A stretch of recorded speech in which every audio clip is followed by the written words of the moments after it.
most famous physical therapist on the internet. Hi folks, I'm Bob Schrupp, physical therapist. Brad Heineck, physical therapist. Together we are the most famous physical therapists on the internet. In our opinion, of course, Bob. All right, today, Brad, we're going to talk about if you have anything on this pain list, you may need a massage gun. Plus, we're doing a giveaway. All right, Bob, let's check it out. Well, if you're new to our channel, please take a second to subscribe to us. We provide videos how to stay healthy, fit, pain-free, and we upload every day. Also, if you get a chance, go to bobandbrad.com. Go to the giveaway section. This week we're giving away, well, of all things, of course, we're giving away a massage gun. There you go. And it's a beauty. It's a beauty is right. You can also find the contest on Facebook. It'll be pinned to the top of the page. Go to Instagram or Twitter or TikTok. We have a 60-second version of our program. That's because that's all some people can take, Bob. 60, That's right. 60 seconds That's of right. us. 1 minute. Less than 1 minute. They put the timer on. So over the years, Brad and I have been using massagers and massage guns. Right. And unfortunately, I have gotten a lot of these things, like some torn muscles or strained muscles. Sure. And I've used it, so I can give a first-hand account of that. Sure. And also, we've been using it on patients. Right. And interestingly enough, a lot of the patients actually prefer the massager over hands sometimes. Sure. And but this is where I feel like I've had the most success on this list of 10. Right. I agree, Bobby. You know, initially when these guns came out and we started using them, I don't know, 5, 6 years ago, it's like, you know, I was a little skeptical on them. But then when patients, like you said, prefer them, they like them. It's like, well, and I tried them now. I've got one in my basement in my workout room, and it's become a part of my routine. It's a staple of Mm-hmm. your life, yeah. So let's go over the list. First thing, Piriformis Syndrome. I have really found this works is the treatment of choice when someone has Piriformis Syndrome. In addition to doing stretches, the Piriformis, if you're looking at, this is a pelvis of someone facing the wall. Right. Brad's going to put it just like that. So, yeah. So the piriformis muscle attaches to the sacrum underneath here, actually, and it fans out and attaches over to the greater trochanter. What happens is... Yeah, it's a small muscle. It's kind of flat like a pancake, but it's long and thin like that. I think almost triangular shaped. Yeah, a little bit. I think that'd be like obtuse or yeah, we're obtuse. Rectangular thing, kind of a thing.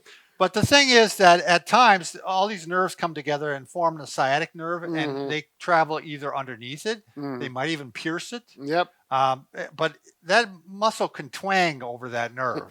Yeah. And give you pain. Right. If it knots up and puts pressure on it, there you go. There it can cause sciatica. One guy had a theory, in fact, that a lot of times this muscle tightens up in response to sciatica too. So you actually have that after. So anyway, we got to massage that area. You got to hit it. I don't know. We got 5 different heads here. It's going to depend on your tolerance. You're probably going to start with the air-filled one. Yeah, it's not so aggressive, and you can always get more aggressive if you need to. Do you want to show it, Brad? Oh, yeah. Yeah, as a matter of fact, I use this in the same area for my piriformis, but also for my SI joint is probably the reason. You know, you could... No, I got all black here. Can you see, Liz? I mean, this would only be an option. You don't have to. I would probably do this. I would probably lie down. Yes. I would probably lie down. Yep. And so it's in a position of maximal comfort. Yep. There you go. Yeah. He's hitting it well now. And again, you could start off with the air-filled one and then work to the pointer one. And you know, with all these, whenever you're doing massage with this gun, you can start by working around the painful area, right, and then eventually go over the painful area. Yeah, I was just going to mention, oftentimes on that piriformis, there's that one spot, if it's really flared up, you're probably not going to go on it right away.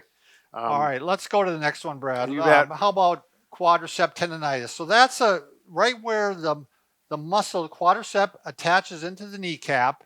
There's a tendon there. I'll show my leg, Bob. Yeah, kind of a wide-based tendon right here. Yep, right where that old kneecap, all these quads that come up and connect right on that junction right there. So whenever I would do workouts or bending, I'd start feeling it in there. I felt it on both sides. And that's pretty typical for a tendinitis where, you know, where the muscle connects to the bone. Now in this case, I actually found out that it worked good to work this area, but I actually just would gently grind up against the bone. I don't know if I like that word, grind. Okay, how about massage? Massage a bone. Right. And the neat thing about that is if you use I don't know if you use this head, but you can use this round head, and use it horizontally as well. It's Go off kind to the of side. yep, Right. and give that more cross frictional massage. Ooh.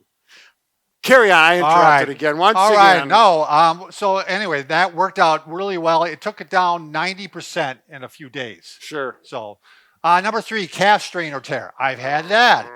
That one took a long time. I mean, for it to heal, it's a pretty heavy muscle. Yep. It can be notorious for taking a long time. Well, plus it's hard to give it a rest sometimes because you got to walk. Yeah, just you're to, using it all the time. right, just to survive. So I had to work on that twice a day. I would do it before I would do a workout, Mm-hmm. and then I would do it later in the day just when Yeah. I'm watching TV. Yeah. So, groin pull. So that's the hip abductors. A groin pull. Groin pull is often there's 5 muscles there. The most common one is the adductor longus. Now you don't need to know any of that. You just need to find the tender spot, Right. and you can work into that muscle, into that groin. Right. So As a matter of fact, I've been working with that now. I believe it. I've got that medial hamstring. probably Again, the gracilis maybe, or Well, again, even as a therapist, I'm not really concerned which muscle it is because Right. I know which one, where to go by the symptom. yeah, Where, exactly. Where it makes it feel good and where it makes it relax. And when I'm done, it definitely improves. And we're moving right into the next on the list: hamstring strain or tear. These are bears too, aren't they, Brad? Oh, yes. I read where it's actually the most re-injured muscle. Right. I mean, and I would agree. Yeah, I mean, a lot of people have setbacks on it, and Brad's been working with it, and you go for a while, and then I think you overdo it, and then Bob, that's not my personality, is it? Yeah, it's either on or off. But I'm mellowing out over the last few years of my life, All right. Number 6, I'm going to actually switch this one, Brad. I'm going to talk about the hip flexor because I was having trouble with that. The muscles that flex the hip. Brad's going to show. Yeah, it's. I always say if you put your hand in your pocket, it's right in there, and it's deep. It's not on the surface. Well, there is one hip flexor, the rectus, but the primer iliopsoas, they're deep inside the visceral, the cavity there. You got to get in there deep. Right. And that's where this can be The big beneficial. thing that I use for this is kind of pre-workout on that area. Mhm. It's not so much, I can get pain in that area, but if I stretch it out really well by using the massager ahead of time, it seems to keep it down when I'm working out. So Yep. how about I had this one too years ago, Brad, but I didn't have a massager at that time. I had a tricep strain. Yep. And a massager would work wonders on that because I was doing hand massage at that time. Yeah, just working it across there. Tennis elbow. You want to talk about tennis elbow, Brad? Sure. I've had that recent, over the years, and as well as a lot of patients. Probably one of the not the most, but a pretty commonly, referred thing from the doctor. Upper extremity. Yep. One of the more common ones. So you typically, on a patient, I'll say you find that bone right there and you palpate. There's really a tender spot there. So you're not going to use the gun right on that because it's going to send you through the roof, especially if it's really flared up. But you can, and you will want to massage the muscles here because those are the muscles that are putting stress on that point. Get these muscles to relax, take the pressure off of that point, and you're going to have much better success. Sounds good. Pectoralis major and minor. I tore these once. I strained them once. You're a body full of injuries, I know. I as I started going through this list, I'm like, oh my gosh. But it took, that was another one easy to re-injure. With me because I was actually working with a patient and they had spastic legs and I was trying to stretch them. Yeah. And I tore it and then I retore it doing it again.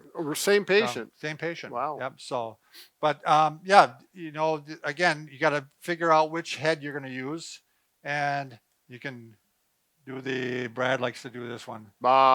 It's like when you're a kid and you talk in front of a fan. Right. It's kind of the same thing here. If you got kids, they'll love this thing. All right. Don't let them play with it, though. Oh, I mean, it's nice. If you have young athletes, it's going to really work well for that. A tight IT band. Now, I'm not massaging the band itself. I'm going to massage the muscle that attaches to the band. Yeah, so the band is like if you look at the stripes on my pants, Right. literally right there goes just below the knee and comes up, and then the muscle is way up Right, here, the the muscle testor fasciae belly. lata, And it's a wide band, about like this too. So it's yeah. If you stretch out that muscle, yep, it should loosen the band a little bit too. right. I suppose it wouldn't hurt to go down the band. I think you can do that. Yeah. You just got to listen to your body. Right, and you figure out, does it feel like it helps when I do that? So Right. that's a list of 10. I was going to try to come up with 12 so I could call it the dirty dozen, but I'm like, I didn't have two more to throw on there, so I kept it at that. So, Well, we could. I think the plantar fascia is a really good option for it. Right where it says lifetime. yeah, well, you're blocking the way here, Brad, so you Well, can't I see know. it. Well, that's because I was afraid I was going to Yeah, have do that that. happen. But again, this is a kind of thing we do always recommend a cross friction Right. massage on that plantar fascia, and your fingers get tired Right. and your thumbs, within a couple minutes, but they don't get so tired when you use Yeah, you could this. sit and You with that all day if you had to. Exactly. So, All all right, right, Bob. remember, Brad and I can fix just about anything Except for a broken heart, but we'll work on it. yep, and this isn't going to help, I don't think, but we can give it a go. Stay away from the heart with the massager. Don't be doing that. Yes, yeah, we have to get a different massage gun. All right. Maybe we can invent one. Thanks for watching.